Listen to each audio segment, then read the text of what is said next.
Hello, I'm here in Falmouth with a great panel to talk about retirement security and making the best choices for saving so we can all have retirement security. I'm joined here with Pam Hess from the Defined Contribution Institutional Investors. She has spent her entire life researching what is the best way that individuals can save, and now in her new position, she's making sure that everybody has the benefit of the incredible research she has done. I'm also joined by David John, who is one of the 5 top people who've researched the best policies for retirement security. He works at AARP, so he's a blessing for our country and for AARP, and I'm so glad that you could join us today. Thank you, David. Thank you. And finally, I'm with Andrew Eshkoff, who works at one of the best research institutions, Boston College, which is a college that is near and dear to my heart and to many members of my family. And I have to say, you're a wonderful researcher, but I also get to say, go Eagles. So, thank you, Andrew. I call him often to ask many questions, and he's always so very helpful, as is David and Pam. I thought we'd start off with a number of issues. There are, different ages have different questions about what they should do, what they should save, how should they save, and we'll try to address each of those questions tonight, and you're welcome to call in or text in whatever questions you are. But I thought we'd first start off with, when you're thinking about retiring, how much money should you think about, Pam? I mean, you're the great researcher on what should an individual do. We'll also talk about public policy, but just as a person, how does a person think about what they need to retire?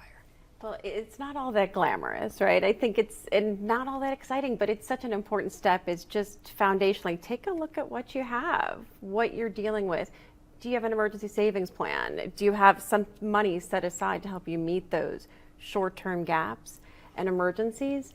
And then taking a look at budgeting, right? It's, again, not glamorous, but so important to understand your outflows and what sort of resources you need to cover those basics, food, gas, right? And those are all top of mind with inflation being so significant and really eroding some of that. And we'll talk about that a little more later on the inflation front.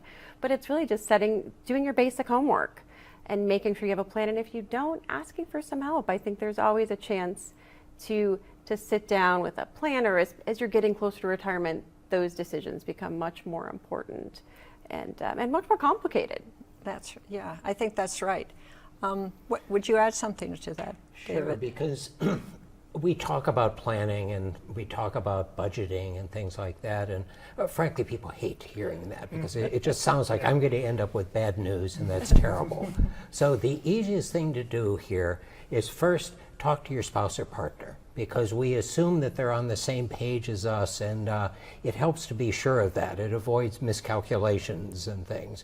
But the second thing is, as Pam mentioned, starting to get a handle on what you're spending. What do you need in retirement?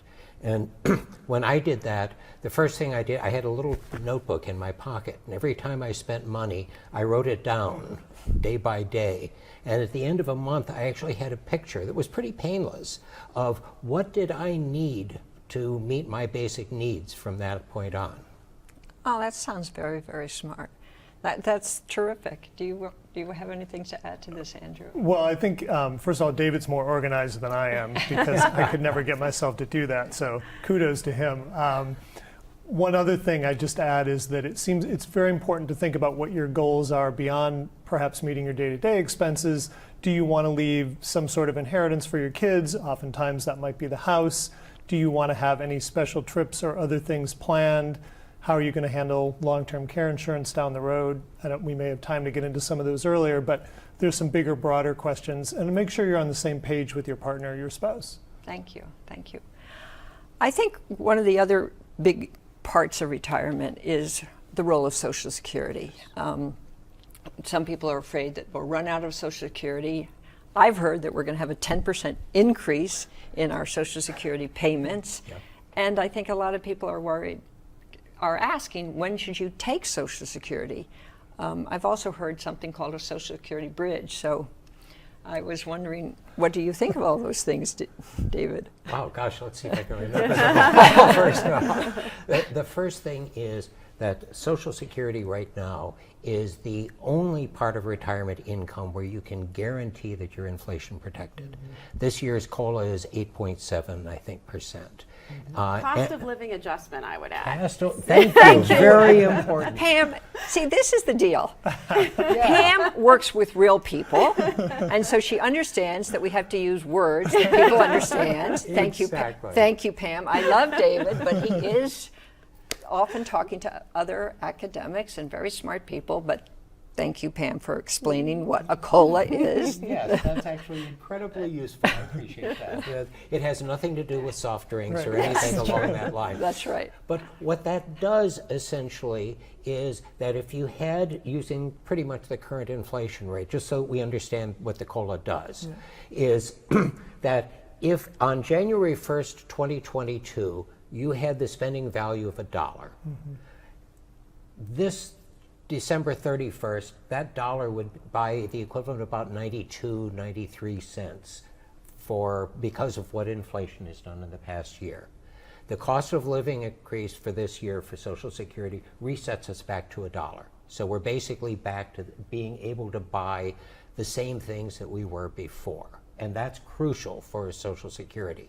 Now, the way you get your biggest Social Security benefit is, if you can, delay taking it. Because you get a reduced benefit at age 62. You get what is hypothetically your full benefit at age 66 or 67, depending on when you were born. And you get your maximum benefit at age 70.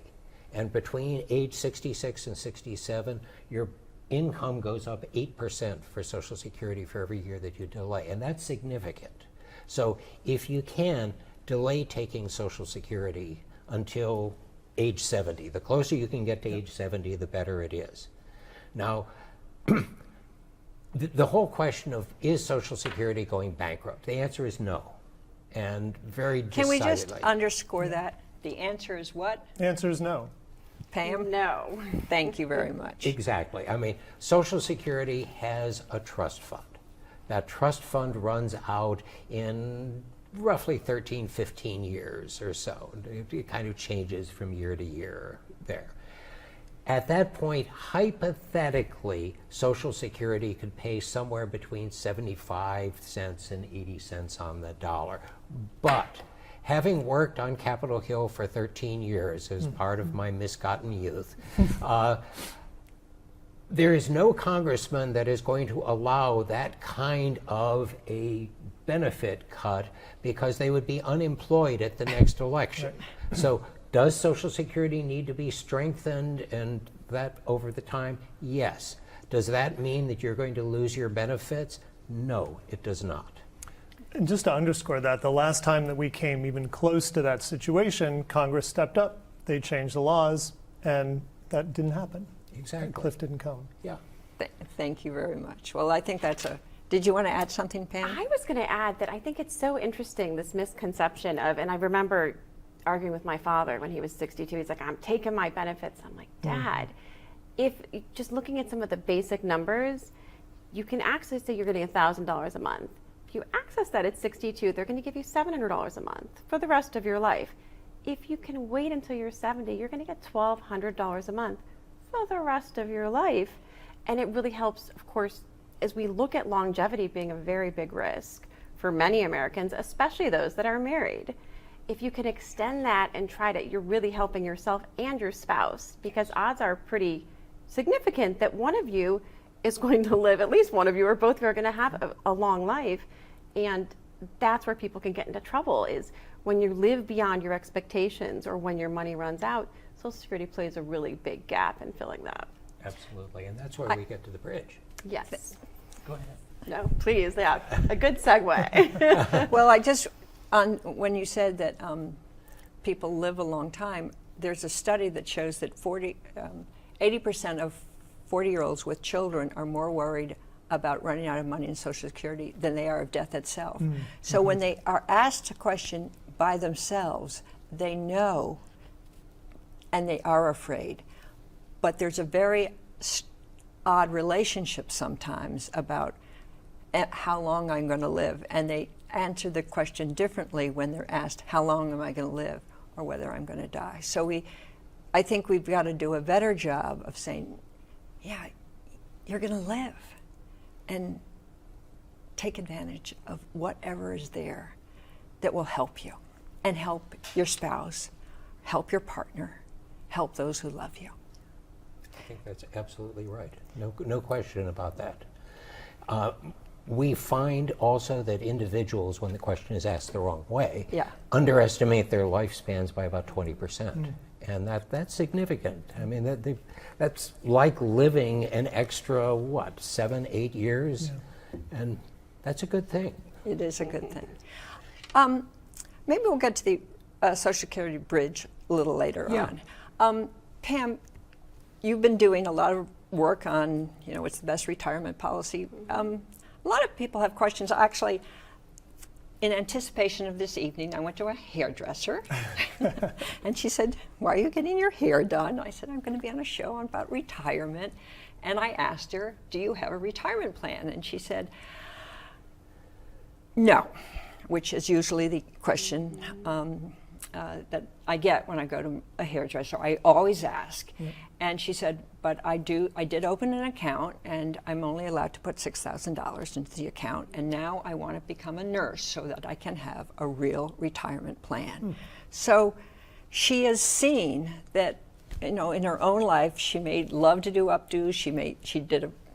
I think she did a really good job with me. That's great. But she realized that in order to take care of her family, in order to take care of herself, she needed a job with benefits. So, can you describe the challenges that so many Americans who are half of all jobs, as we know, don't have benefits? What can they do? Yeah, absolutely. And, describe what the benefits are. Yes, the employer-sponsored retirement plans are the foundation for many Americans, right? Half Americans do get benefits, half. so that's the good news. Absolutely. And we've done a great job about automating for more individuals, putting them on the path regardless if they do anything. And that's been a big success. And those within the retirement, the employer system can put aside $20,500 per year. And for catch-up contributions when you're over 50, you can add in another $6,500, and that's going to go up by $2,000 more in 2023. For individual IRAs or Roth IRAs, it is a smaller number. And of course, the difference between the traditional and the Roth would be before tax or after tax dollars, which gets into a whole nother kind of question about what do you expect your tax liability to be? And there's a benefit to doing before tax dollars and after tax dollars, depending on the situation. But those numbers are different. And we've seen many states taking action and actually implementing auto IRAs, auto Roth IRAs, to help the other half of workers who don't have access to something through their employer. Yeah. And one thing that I find is that a lot of people will look at big numbers, $20,000, and they say, well, that's great, but I earn $40,000 or $60,000. There's no way in the world that I can save that much. It doesn't matter what you save. Any dollar you've put away is something that will benefit you going forward. Now, one of the things that we're seeing is that states are taking action. We have currently 14 states that have passed something, we call them Work and Save, and it basically means it is a very simple system that allows an individual to take money every time automatically out of their paycheck and move it to a retirement account. Now, the beauty of a Roth IRA is, Roth is named after a dead politician. I mean, that's something that we either name things after pieces in the tax code or politicians. So. When you say politicians, I would like you to have a smile on your face. I always have a smile on my face. Whether it's because of humor or something else is another question. I just want to underscore, we believe that politics is an honorable profession. I would like a smile on your face. Yes, and we do believe that, yes. But the state programs are designed to be very simple for the employer. You don't have to be an MBA, you don't have huge expenses or anything like that. And they're also simple for the saver.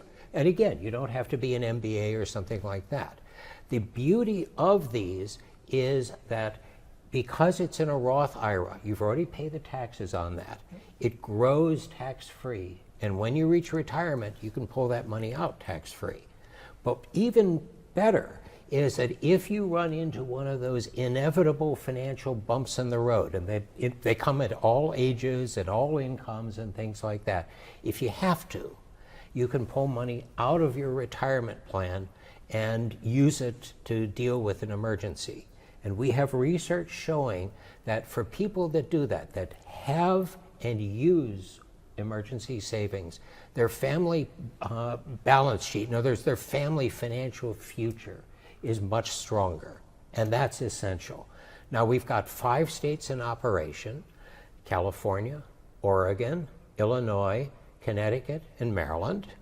And we have the others that are in the process. Now, Massachusetts has a program for small nonprofits, and there is a very strong interest in expanding that so that it could cover also Massachusetts workers without a retirement plan at the moment. But it's a good start, and it helps more people to build a financial future that is going to help them in years to come. Thank you. Thank you. So it might be that the person who did my hair. Yes. I'm glad that she wants to be a nurse, but maybe her colleagues would have a chance to save more easily. And we have examples. For instance, if you do something like look at the Illinois website or the Oregon website, you see people who run restaurants or who do beauty salons Yes. or things along that line who are now for the first time able to save and build their future. And Wow. I would add on, I think building is that this having an emergency, having something to access in case of emergency is really foundational to building financial security, giving people confidence to plan for the future. And we see that those that have access to those dollars are more resilient to those. Of course they are, right? And they're also less likely to tap into and sap money from their retirement accounts. Right. In a negative way that, Yes. that leads to penalties and negative influences in there. I think that's such a good point, because sometimes people do take money from their retirement account, but they're less apt to do it if they have an emergency account. So I think that's a really important point. And that with you a made. Roth, you Yes. bring it out. There's no penalties on the money you put in. Yes, I think so that's you're really not important. then penalized Yeah. for needing to access those dollars. That's right. And I think go ahead, Sorry, Andrew, I was what going to were you say, saying? I just wanted to add that it's really important that these plans, these workplace plans, that people have the ability to do this in the workplace. Because unlike your hairdresser, a lot of people on their own, they won't save at all. Right. It almost never happens that people Yeah. go down to a bank and open an individual retirement account. They don't, it's kind of out of sight, out of mind to some Right. degree, and they've got a lot of pressing bills. But if you get them into an employer environment where someone's automatically taking a little bit out of their paycheck, biweekly, monthly, it adds up, and they pretty much go along with it. I mean, they have the freedom to opt out of these plans and any Right. kind of auto enrollment plan. But 2/3 of people roughly in these auto IRAs, and the numbers are even higher, I think, in the private sector, closer to 80 or 90%, they stay in, they stay with these plans. So they're kind of voting that this is something they can actually do. They're not taking themselves out once they're given the opportunity. You just have to make it really easy. Yes, you wanna- do. Go ahead. I'm sorry. Do you want to mention what automatic enrollment actually is? That's a good point. So usually when, in the old days, but sometimes still, if you went to an employer who offered a 401k plan, they said, okay, we're going to give you your briefing, your new worker briefing, your orientation. We'll give you a bunch of paper. We'll talk about a bunch of things, health insurance, and your ears prick up. I better sign up for that. I'm going to go to the doctor in a few weeks. And then they say, and if you go to HR, but if you fill out this form, carry it down the hall, or go there, or email this to that, or scan this and send it in, then they'll enter you into the retirement account. And people think, oh, sure, I should do that. That's probably a good idea. But that inertia is very powerful barrier to people participating. And at some point, about 20 years ago, companies started experimenting, and the research really backed this up, the early research studies, that if you just automatically enrolled people into the account They don't have to go to HR. They don't have to sign and scan anything. They'd automatically be in the plan, and they could still decide to get out of the plan or to change their contribution rate, but you'd get them started. And that kind of revolutionized a lot of things, I think, in the last 20 years in retirement saving in the private sector. Including with investments, right? With target date funds, this whole concept of making it simple, automatic. So it's great to see it on the auto IRA side with the states taking that step, because it has been very effective in creating wealth and helping to generate real savings, even if it incrementally seems small. It certainly the benefits over time are substantial. And what the states are doing is setting the program up and hiring private sector people to actually manage it and run it. But it's all very open and above board. And the key factor is that in an IRA and a 401k and all the various things, that's your money. Nobody can touch that. Nobody can take it. It's yours. Yeah. Oh, it's very, very exciting. Let's see. We're getting a question right now. But while he's typing out this question, why don't you wrote a very wonderful article about annuities. And I'm going to use two words for annuities. One, annuities, and the second word is lifetime income or retirement income, because I think a lot of people don't really know what the word annuity means. And so what we're talking about is that the idea is after you retire, you would get a check every 2 weeks or every month that would cover you for as long as you live.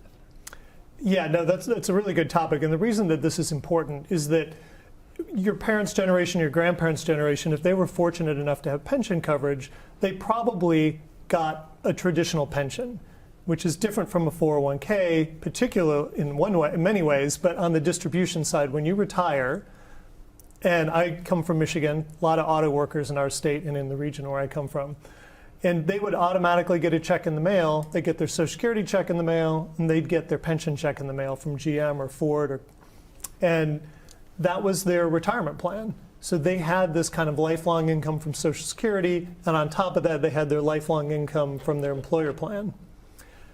In today's 401k world, it's different. The money is yours, but that means it's also your responsibility to determine how to make that money last when you're retired. And one way to do that is to take some of that money, go to an insurance company, and add a little bit of lifetime income in the form of an annuity. Annuity is simply a periodic check that's paid to you in exchange for a sum of money up front. You can have annuities that come to you immediately, or you can wait 20 years and have them start later on. Well, I remember the paper that I read, and we just was at a conference when you had one of your colleagues that said most people should get an annuity because it does give you a peace of mind. And many people don't, when they get some money, they don't really know what's the best way to manage that money, and an annuity very much helps you with that issue. We can talk about that later, perhaps, but I do have another question. David from Boston asked, is there any circumstance in which filing for Social Security earlier is better than later? Yeah, sure. If your health is bad, if you can't work longer, if basically you had an awful visit to the doctor or something along that line, yes, because you do want to, if you can, file for that in order to keep a protection for your family. But for most other purposes, the delaying is better if you can do it. Thank you. Thank you, David. I think that's right. Another question I've got is, should I buy treasury bonds now? I mean, so I think the question people are interested when we have inflation, what is the best kinds of investment? I don't know if we want to get into a lot of detail on this, and I do want to say to all those who are watching, we are not giving investment advice. We are giving general advice, so just to tell you that giving you that warning that all of us are up here to give you general advice. So I don't know if you want to answer that question or not. Well, I will be interested in my colleagues' responses here and anybody else on the panel, but I would start off by saying a couple words about inflation, because that is really important concern that people have right now. One thing which David mentioned earlier was the importance of the inflation protection within Social Security. And that's usually the primary foundation piece on which you construct the rest of your retirement income. So you have that sort of solid inflation protected source of income. The question is, how do you protect the rest of your income from inflation? And that's a little trickier. There are some cases in which you can buy annuities that are inflation adjusted, but there aren't as many of those offered as some of the kind that don't adjust for inflation. There is a treasury bond product called an inflation bond, which essentially provides inflation adjusted protection when you invest in that bond. So those are the options that I'm aware of, but I'm sure someone else can say something here. I think what I would always pause for folks to just think holistically, and it's hard not to look and react. I get it. It's painful to see the markets going down and your savings taking a big hit, but I think it's a little different for folks that are getting closer to retirement. If you've got a little ways to go, I would just caution folks to keep their eye on the future and remember that stocks do, over the long term, also provide a very good hedge against inflation, coupled with Social Security. It doesn't require a wholesale change to your investment strategy. And I think that's actually a key point, because at a time like this, when the stock market's going up and down and we see inflation going up and alarming headlines, if your email inbox is like mine, you're getting all kinds of offers for, I know how to deal with inflation. And only too often your brother-in-law or your next door neighbor or something like that has some brilliant idea. There are a lot of fraud operators out there right now. And if something sounds even remotely too good to be true, it almost certainly is. And yes, it will benefit someone, but it won't benefit you. And the other mistake is going in the opposite direction, because Pam just mentioned this, that you see your value's gone down, you say, oh my gosh, the world is going to end. So you move into something that's less risky, and you've locked in your losses. Yes. And from that point on, because it's going to be earning less, it's much harder to build back up as you go forward. I'm just not opening my statement balance the last few months. I'm like, just not looking. I know it's painful, but just keeping that long-term focus and not reacting emotionally, which is so hard to do when it comes to anything financial. Well, I was the other day I was with somebody, and she described how she tried to talk to her parents about finances, and her parents didn't want to talk to her at all. But she said, but they were happy to talk to anybody who called on the phone. So she decided that was not a safe thing to do. So she put her parents on a do not call list. Excellent. And I thought that was a very nice, very smart idea. And she said, sometimes those people on the do not call list do get through, but at least she tried to prevent it. And I think that's a very important and smart thing for her to have done, because we have in the United States, as you may know, we have 5 times the amount of elderly fraud as they do in Europe. And we really should make sure that our parents, who are often home alone or not paying attention to who calls, not only ourselves, are really protected, do whatever we can to protect them from picking up that phone and saying yes. So well, and they're trained to get you to say yes. Yeah. And I mean, they've gone through all the objections and things like this. And I don't want to push my own organization, but AARP... You should push your own organization. Well, in that case, I will. But AARP.org just needed an invitation. has a large amount of material on financial fraud and how to recognize it and what to do about it and how to avoid it and things like that. And whether in this case you're the parent or the child or something, it can give you some information that will help a great deal to avoid unfortunate incidents. Thank you. Yes. Definitely. Very good advice. Here, I have yet another question. I'm newly retired and I don't have much savings, but I have paid off my mortgage. Can I use my home equity to get income in retirement? You definitely can. It's a good option to consider. We think, my colleagues and I at the Center for Retirement Research, we think that too often people overlook it in their portfolio, where it's often for a middle income household or middle wealth household, it's often the biggest asset that they have. So there's a tendency to say, let's set that aside if we need it for an emergency, or if the kids, inherit it, that would be great. But you might not have that luxury based on how much you've saved. So it's definitely worth considering. There are a couple traditional ways to do it. One is obviously to downsize, which means moving to a cheaper house, not just a smaller house that's just as expensive. So I think sometimes people get confused. They're like, one's smaller, so it's going to be cheaper at the same time. But move to a house that better meets your needs now. That will unlock some home equity Although when you this make is the a sale. tough time to do it because the mortgage rates are so high. You're right.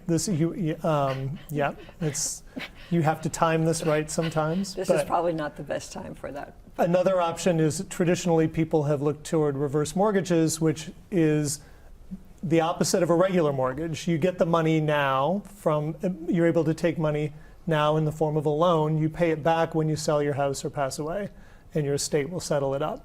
Now, there's an easier way to do this same type of thing that can happen with a reverse mortgage. A lot of states like Massachusetts have property tax deferral programs. These are very simple. All you're telling people to do is don't pay your property taxes if you qualify. So if you're a homeowner 65 and over and you meet certain income qualifications, you can not pay your property taxes. So the state will make a little note, the town you live in will make a little note, okay? And at the end, same thing, eventually you have to settle up when you sell the house or you pass away.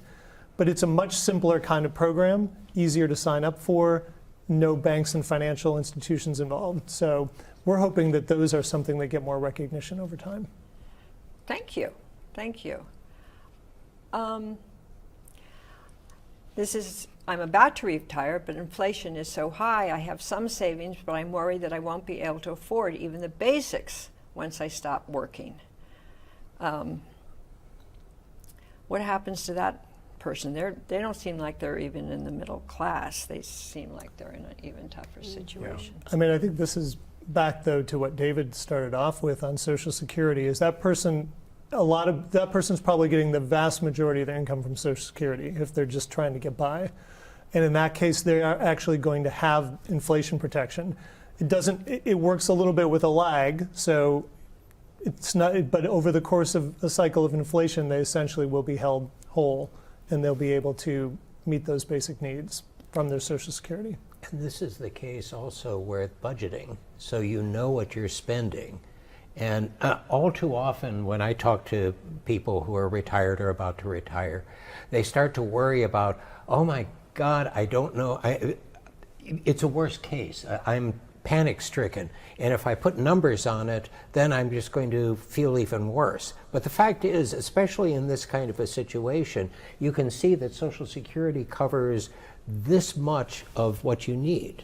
And how you deal with the rest of it may be by cutting back.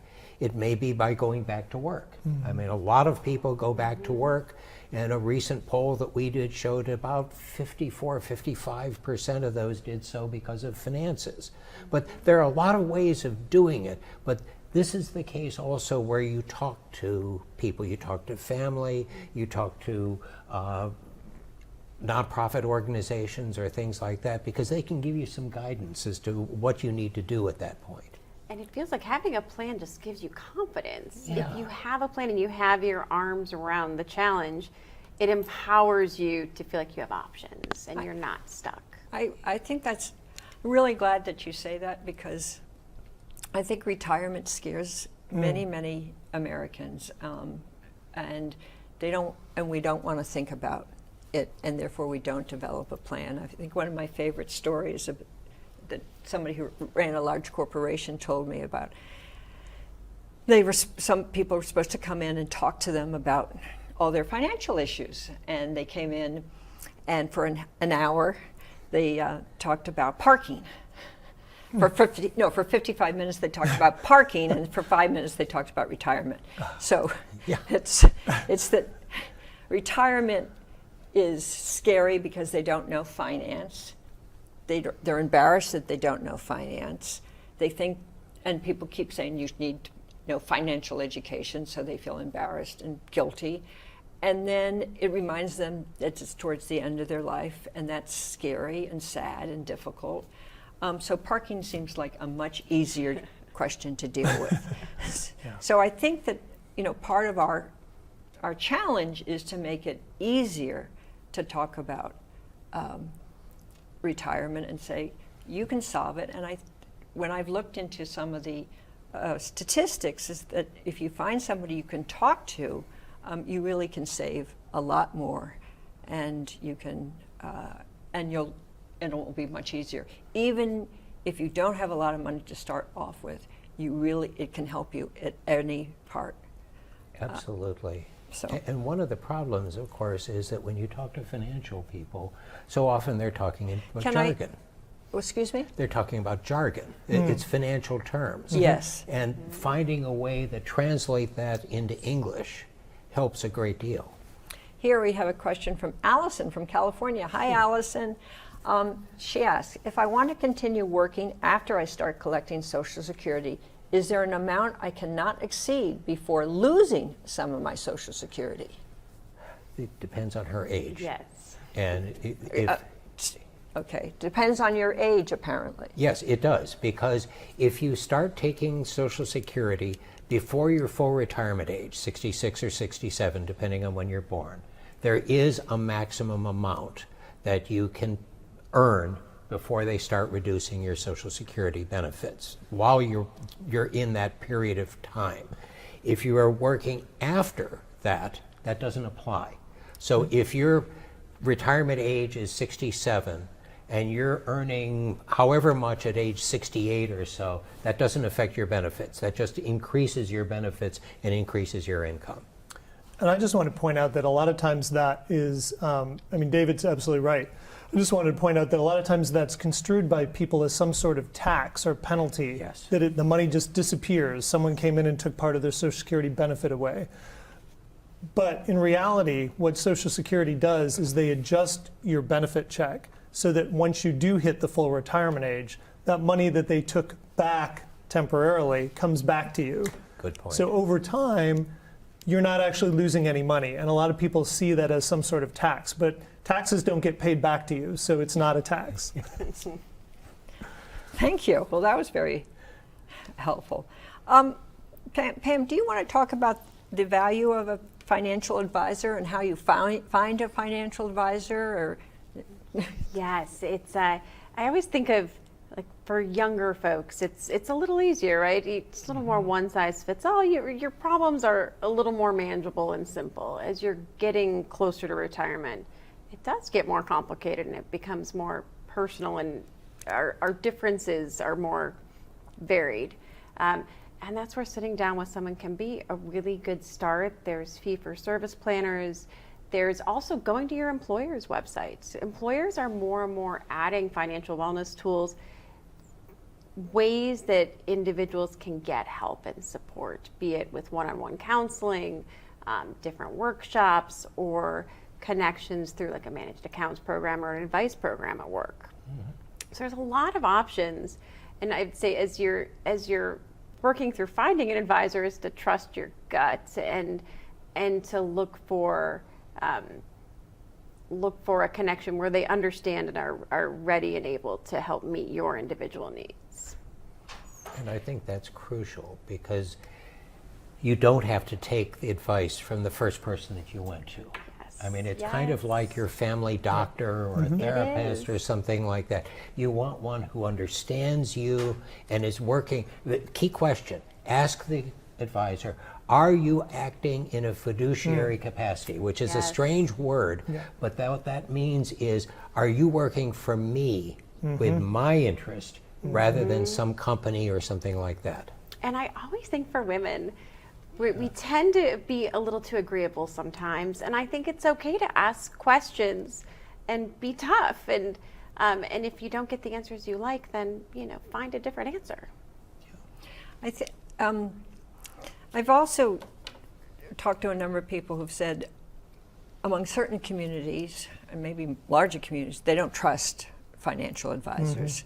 And therefore, it's very important to find an advisor who has had a similar life experience as you have and looks more like you do. And so that's an important part of finding a financial advisor who you can trust. Because, anyway, I think that's an important effort on the part of people who are successful in finding a financial advisor. It's not just anybody, even though they may be really smart about the market.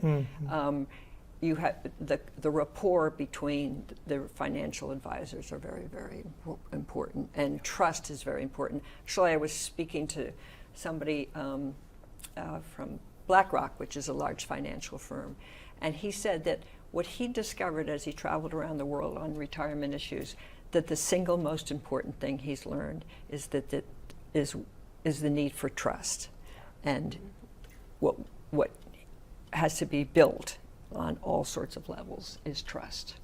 Absolutely, and I think that's why David's point about, is the advisor working for you, or are they really trying to sell some sort of products where they get a specific commission for upselling you, is really important, because that should help undergird that sense of trust. Yes, understanding their motivations and how they're being compensated. Yes, that's very good.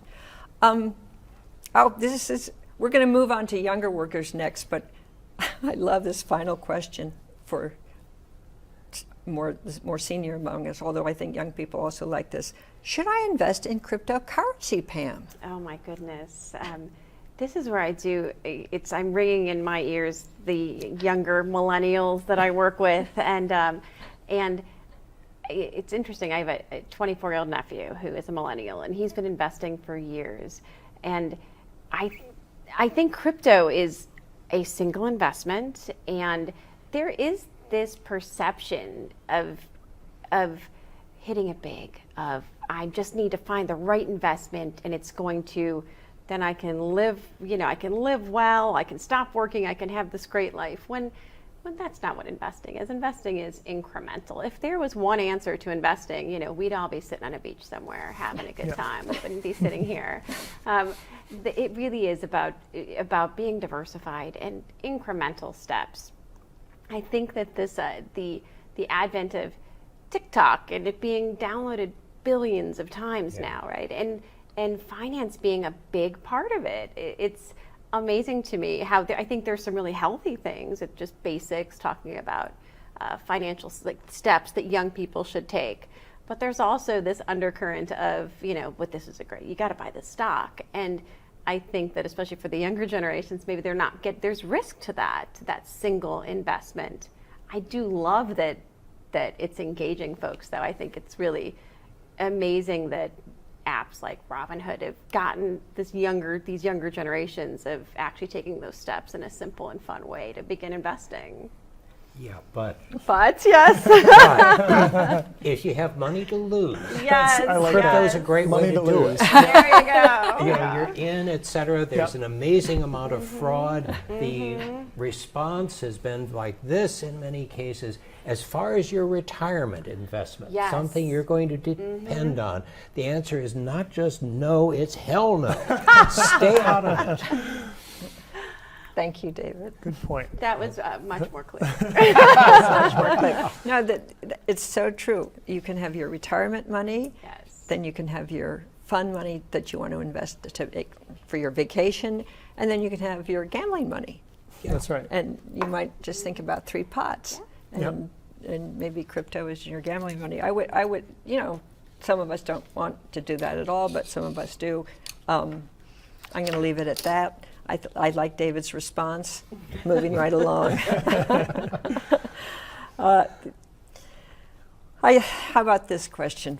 We're going to move on now. I thought it would be important, as I said at the beginning, the investments often change depending on what age you are. Are you right before retirement? Are you at retirement? Or are you just starting your career? So we're going to move. These questions are more for younger workers. Richard from Maryland. I can hardly wait to hear what you have to say, Richard from Maryland. But in the meanwhile, I'm going to ask this question. I just got my first job, and I don't make that much. Should I sign up for the 401k my employer offers? I don't know if I can afford to save anything right now.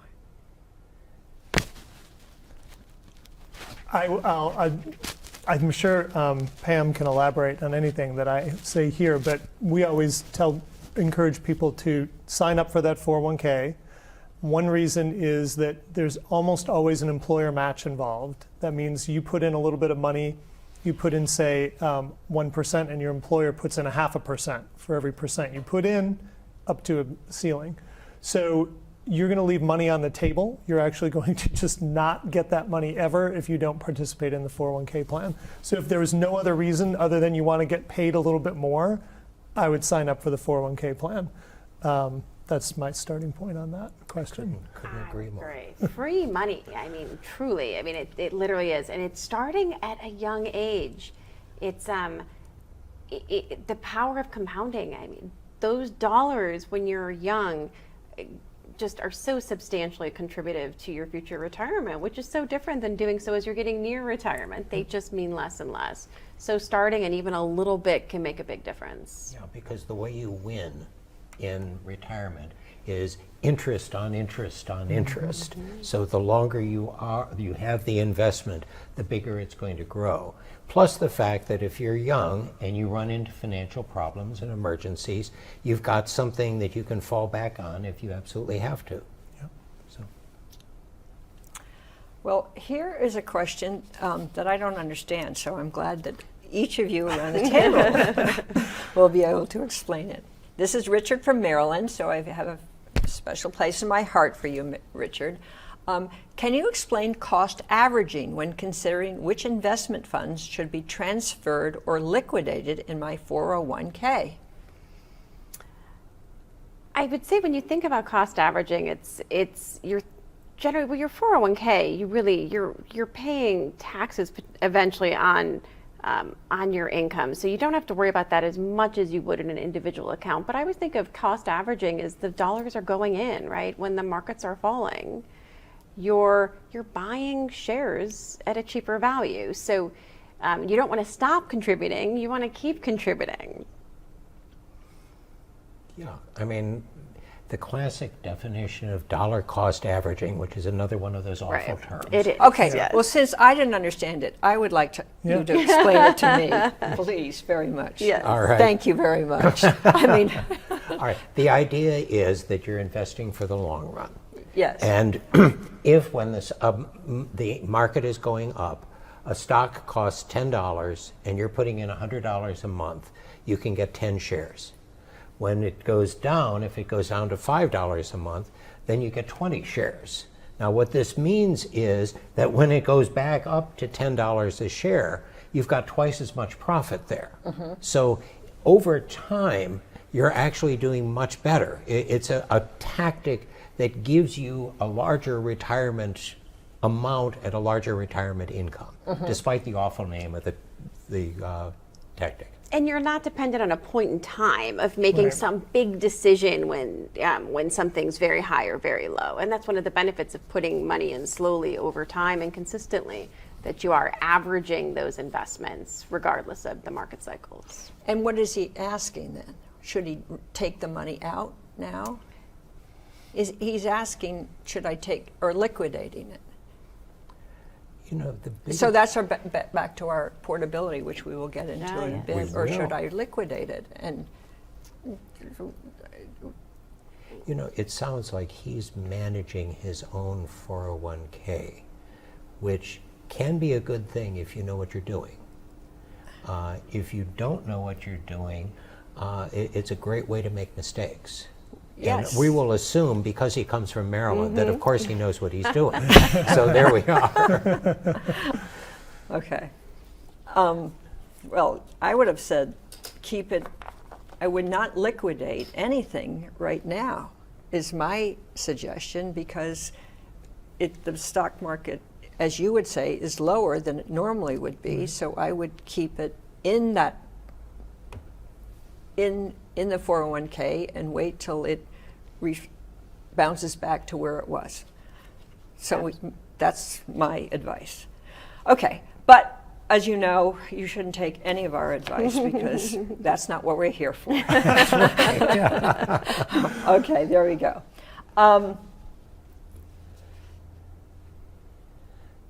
Okay, well, I think that we've already asked, I worried about, this is my first job, I want to start saving in my 401k, but I'm worried about how to invest the money. The stock market is way down. Any advice? Any advice? Target date funds. I think if you're new and they make it simple and they're going to manage that allocation for you. So a target date fund is where you invest your dollars towards your future retirement date. And that asset allocation is automatically changed for you over time. And it's diversified, simple, and one of the big changes in the retirement system in the past 20 years, and by far the most popular investment and a big help to many in the system. Exactly. Pamela from Michigan asks. Oh, Pamela from Michigan has disappeared, Deborah. I don't know what happened. What is the role of financial education to solve any of these problems? Wow. Financial education can be an incredibly useful thing, and especially at an early age, because we all make mistakes, and the older we get before we get that kind of knowledge, the more likely we're going to have bad habits that have developed. I was really lucky because I had an 8th grade teacher who was supposed to teach social studies, and he was bored, and he taught us the stock market instead. No kidding. Yes, it was wonderful, actually, and a lot of my future career is due to him, for positive or actually it's all positive, thank you. So we want people to know what to do, and that includes things like budgeting and using a checkbook or the whatever Venmo or however you're using money these days, and that's crucial, but it doesn't replace good products and good designs there. The best things that we've seen, as Pam has been mentioning, both the target date funds and automatic enrollment and things like that, is basically taking a complex process, making it easier, and to some extent do it for me. That's what we hire professionals to do. I mean, the most complex thing that I own is this. I have no idea how it works, and I don't need to know how it works. But when my younger daughter was 3 years old, she could pick one up and use it. And that's really the kind of thing we need to see in the financial world. That's very good advice. I would just add that one role for financial education can come in tandem with this kind of automatic system where you educate people about why you did what you did. So if you have an automatic enrollment 401k that puts you in to a target date fund and you're in at 6% contribution of your salary, but that gradually goes up every year, which a lot of plans do, 7%, 8%, 9%. Why did they do that? And so because someone might look at that and say, I don't know if I should be doing that. Maybe I should stop. Maybe I should pull out of this plan. If you educate people about why you are guiding them in a certain direction, I think that's a very valuable thing to do. And a lot of times people will appreciate that, and that's a good time for them to understand the value of education. I think that's key. And one thing to remember in the case of an employer plan is that they are legally required to operate in your best interest and nothing else. Otherwise, they get to answer to some of your colleagues. That's right. Well, I want to point out, that the Department of Labor does have a number, and it was supposed to be put up on the phone, the back of us a number of times, that if you do have a question, if you need to find your retirement account, if you don't understand what's going on, you can call the Department of Labor, and we do have a way to try to answer your questions. We do want to be helpful to the people of our country in terms of helping you with your retirement. Pamela from Michigan has now reappeared on my screen. She says, my husband and I are the same age. My Social Security will be higher than his. When we get to the age of being able to collect Social Security, does it make sense for one of us to start collecting earlier and the other to wait longer? This is a question where a financial advisor probably would be a good thing to have, especially in that case, because there are spousal benefits where an individual, usually the higher person, could get 150% of the benefit, etc. But once again is to consider how that fits within your overall financial picture, your family's picture. And that's something that you really do need the advice of a professional for. Great. Yeah. I just think as you're getting closer to retirement, it does. Things are more complicated. Your goals are different, and your situation will be, it's just less like the average as you get closer to retirement. I would say they're not going to obviously tell you what to do, but the Social Security Administration itself can at least provide help in explaining to you what the situation is or what your alternatives are. Great.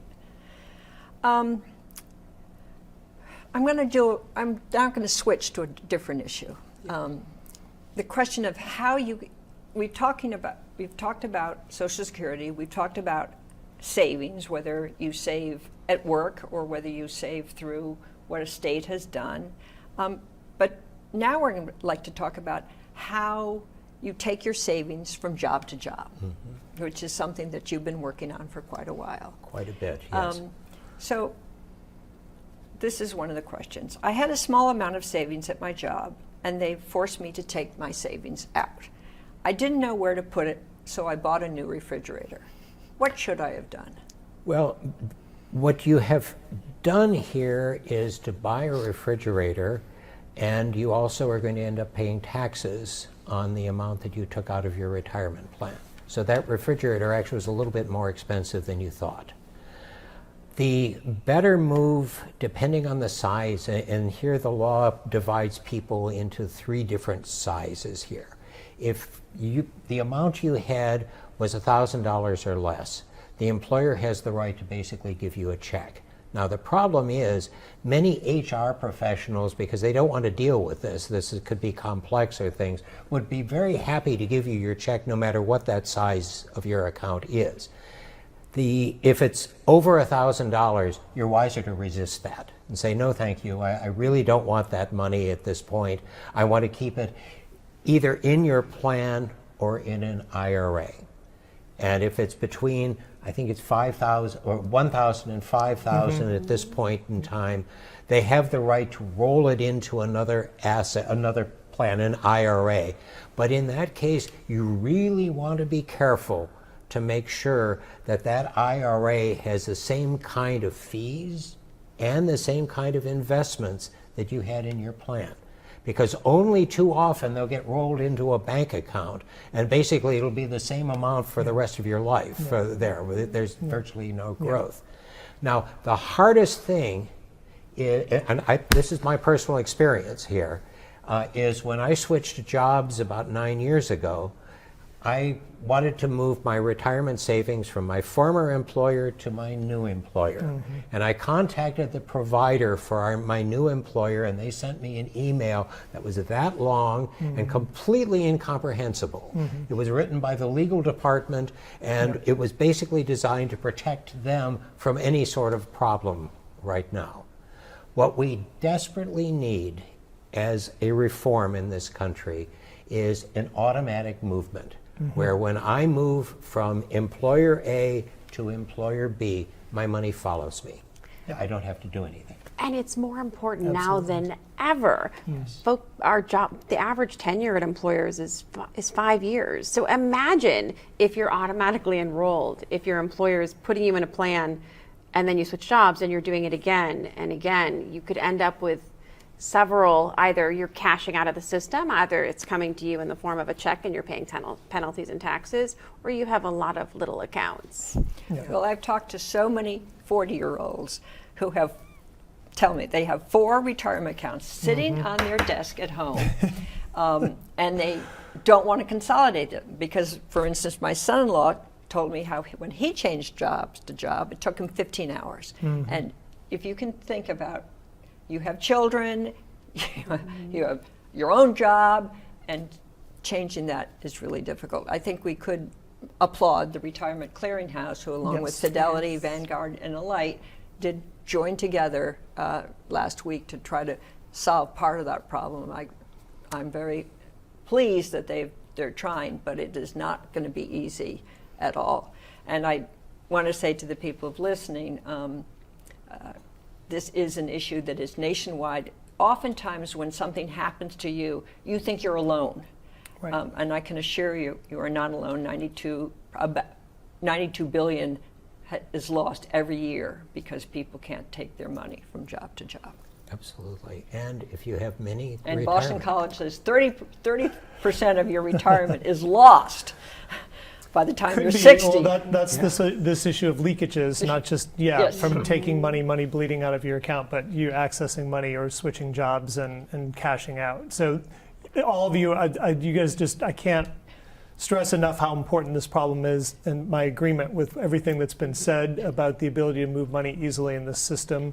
Ideally, you want your money all consolidated into one account. If you can do that, it's easier to keep track of. It's easier, frankly, on the asset allocation side, which what it means is that you could have, David alluded to this too, you could end up with like a little pot of money or several little pots of money that you don't even know what it's invested in anymore, or it might not even be gaining in value because of the way the employer was able to automatically invest it because they didn't want to have to think too hard about it either or have any responsibility for it.